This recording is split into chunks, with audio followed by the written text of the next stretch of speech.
Today we're discussing the Boston Bruins. The President's Trophy winning team had an epic collapse in round one. There are now lots of rumors circulating on what changes they can be facing this offseason. Some potential retirements, some big trades. We'll discuss what those changes might be, plus lots of other rumors from around the league, including the President's job in Philadelphia, the head coaching job in Washington. We have some other award winner finalists announced, and of course round two of the Stanley Cup playoff action to recap. All that and more coming up next. So welcome back to another video here at Top Shelf Hockey. As I mentioned, we have lots to cover here today. Let's get started with the Stanley Cup playoff recaps from last night. We saw round two get underway with the Panthers and Leafs, and then the Kraken and Stars doing battle. We had two really solid hockey games last night. The Florida Panthers won game one against the Leafs with a 4-2 score. Matthew Nye scored his very first ever NHL goal, which was nice to see for him. He's certainly been fitting in and working hard with the Maple Leafs. Fair to say, Sergei Bobrovsky, I think, was a little better than Ilya Samsonov, but both goalies were decent, but Bobrovsky certainly won the battle of last night's game. Fair to say as well, I think the Maple Leafs had a really hard time with the Matthew Tkachuk and Sam Bennett line. Those guys were giving them fits all night, were involved in the majority of the scoring action. I think the other part too is the Florida Panthers, the way they forecheck and the whole defense comes in and attacks and pinches, keeps the puck in the zone. They were really giving the Leafs a tough time. And certainly physical play. They're a faster team than Tampa. I think the Leafs will need to make a few adjustments there as well and see if they can get back on track. I have no doubt the Maple Leafs can make a series of this and possibly even still win the series. In the first round, we saw most teams winning game one didn't go on to win the series. So I don't think anybody should be concerned just yet. We also saw the Kraken surprise the Stars with a 5-4 overtime victory.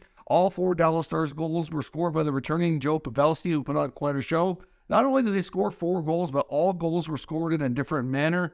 He had one that was just a good, solid wrist shot. He had one that was a deflection. The last one was bunted in.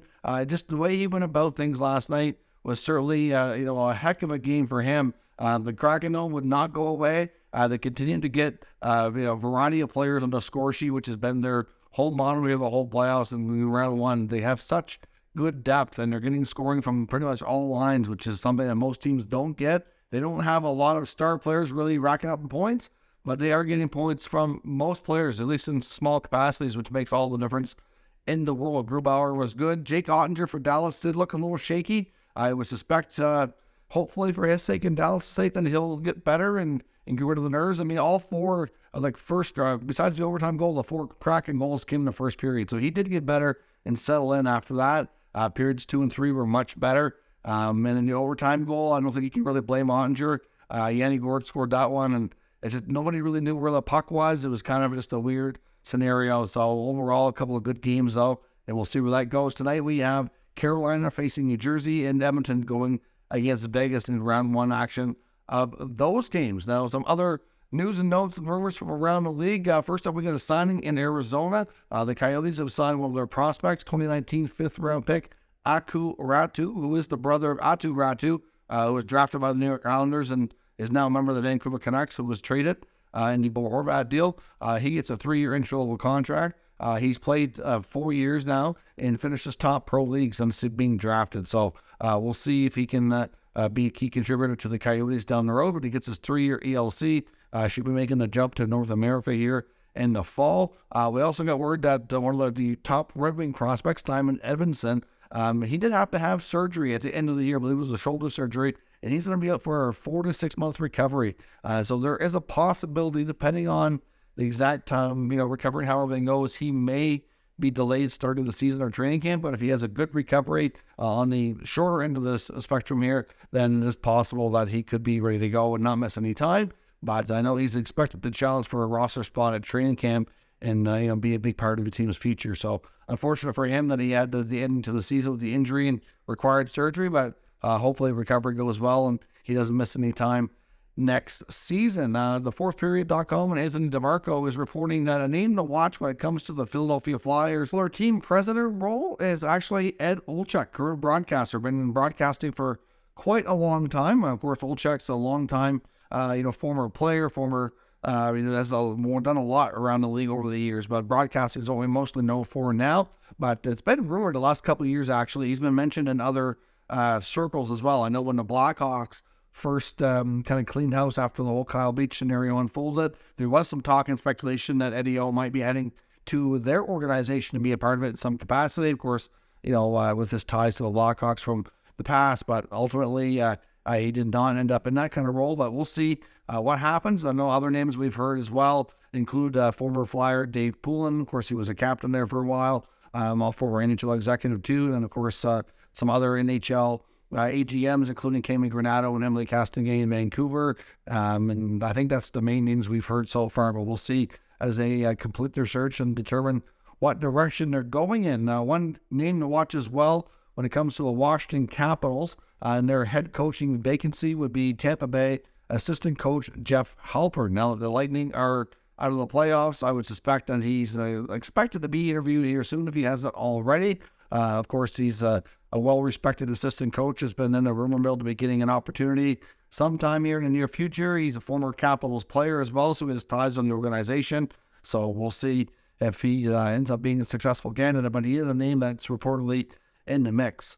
Another name to watch for the Capitals head coaching search as well is Spencer Carberry, assistant coach with the Toronto Maple Leafs. Of course, until the Leafs are done in the playoffs, we won't really hear too much further on that if he's officially going to be interviewed or why not. I guess if the Capitals make an announcement on hiring a coach before they're done, then we'll know that he wasn't in the mix, but it is expected that he very well could be somebody on their radar. He has ties previously to the organization with their AHL team, well-respected assistant coach, really good on the power play, so expected to get some attention for head coaching jobs here in the next little while, and could be another name to watch with the Washington Capitals. Certainly, both these guys have ties in the organization previously, so both people that they're familiar with. It'd be interesting to see what direction they might go. We did get a couple of finalists announced for a couple of NHL awards last night.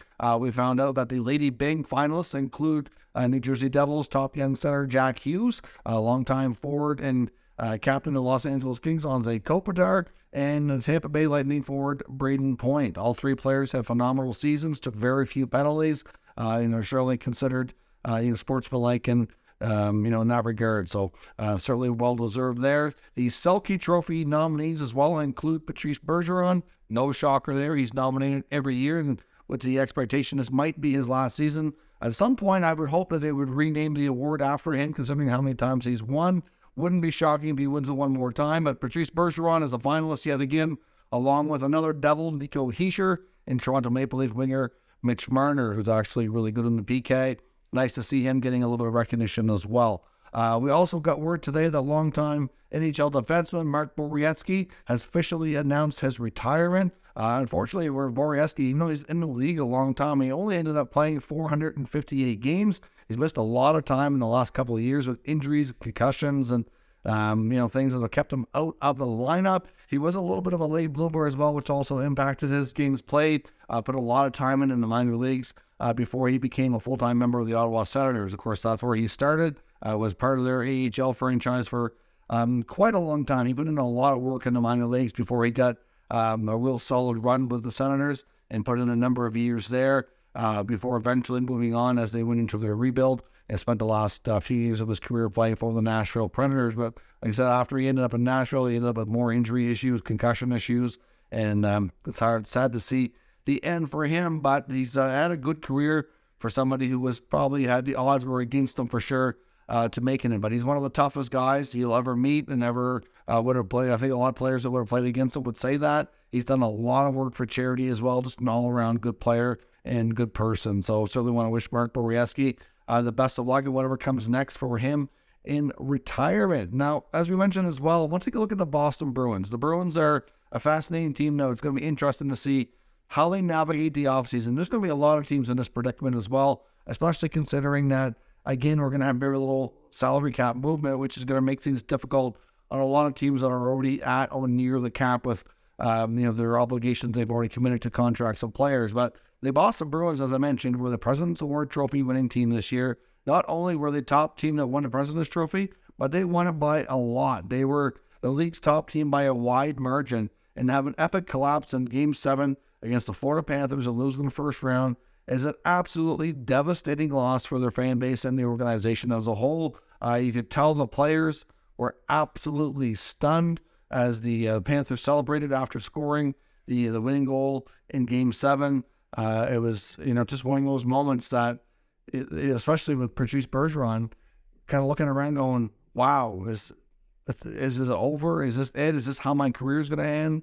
A lot of players said that they thought this was their best chance of winning a Stanley Cup in their career, and then it ends before it ever really got on a run in the playoffs. It's certainly disappointing to say the least. Why things happened the way they did, it's difficult to say, but certainly it goes to show you that the regular season nowadays doesn't really mean a lot, and more often than not, the President's Trophy winning team does not win the Stanley Cup. I'm sure if we study that a little bit further, we might be able to find and drill down on some reasons as to why. But it's fair to say that Boston is going to see some significant changes. It's expected right now, and things could change because we don't know for sure.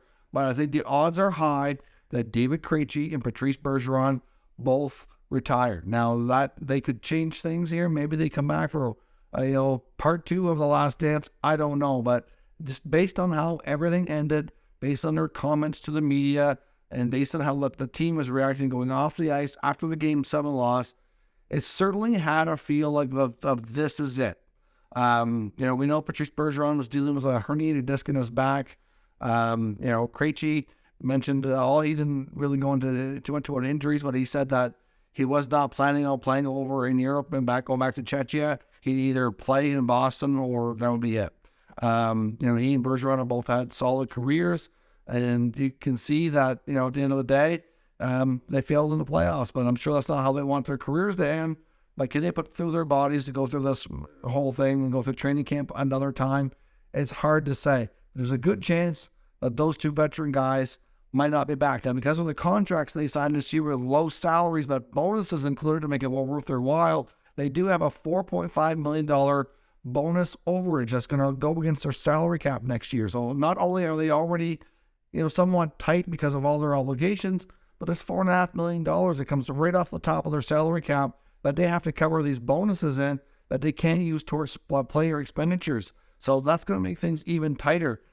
Based on all the reports between Elliot Friedman on 32 Thoughts podcast, Frank Saravalli on the Daily Faceoff reports, a couple of players that they've mentioned as potential trade bait. Now, it doesn't mean that they're going to be traded. It just means that there's been some speculation around these players and their futures. Of course, like I said, a lot of these decisions are not made yet, so they really don't know. But, for example, I know it's been mentioned by Saravalli that last offseason, the Bruins, they weren't looking to trade him, but they were getting a lot of interest to see if they would trade goalie Linus Ullmark. Of course, having Ullmark and Swayman is a bit of a luxury right now. Jeremy Swayman himself needs a new contract. I would think that there's maybe a small chance, because we don't really see it very often, but the Bruins in a tight cap situation could maybe be susceptible to an offer sheet for Swayman. If somebody really wanted to kind of blow his socks off to try to get him to jump ship and go to another team. But ultimately, he's earned himself a nice raise with some term too. That's going to be challenging for them now. Now, I know both goalies played in a tandem scenario. They both obviously get along great. Seem like they're pretty much best friends. The goalie hugs are fun to watch. I don't think anybody really wants that tandem to be broken up. I don't know that the Bruins, ideally, I think would love to have both of them.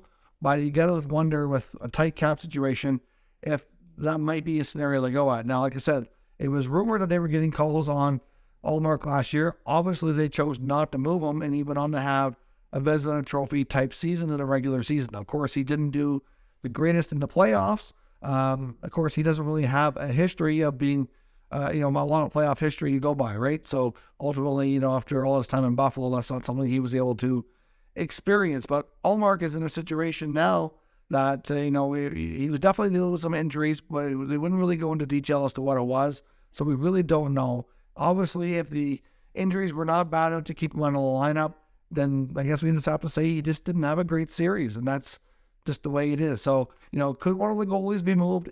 I don't think ideal, not something they want to do, but it has to be something that they're going to consider given the cap situation. Now, another name to watch is Taylor Hall. Now, Taylor Hall, again, I don't think this is not a case that the Bruins are unhappy with Hall and want to move him. His production, for what he makes, has been fair, for sure. He's played well, quite often playing, second, third line.